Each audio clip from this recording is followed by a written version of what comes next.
Hey, it's Peter from Weekly Options Advisory, and I just want to point out something that happened today on this Monday, December 11th.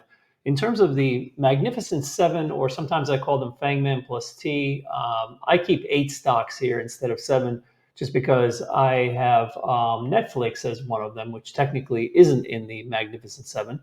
But notice the sheer underperformance today as the market was very, very strong. The NDX was up 137, S&P up about 18.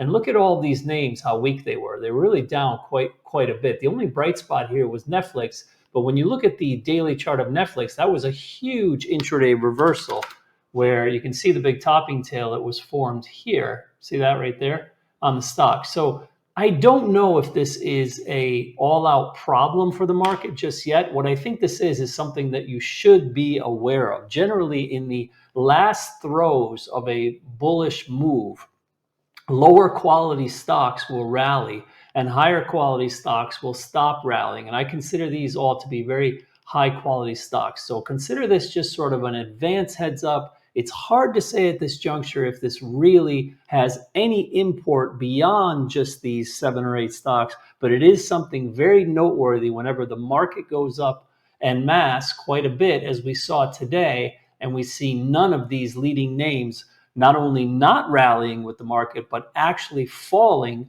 pretty hard.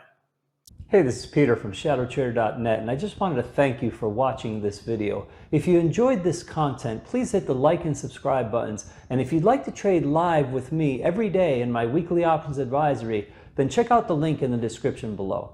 I wish you good trading, and I'll see you in the room.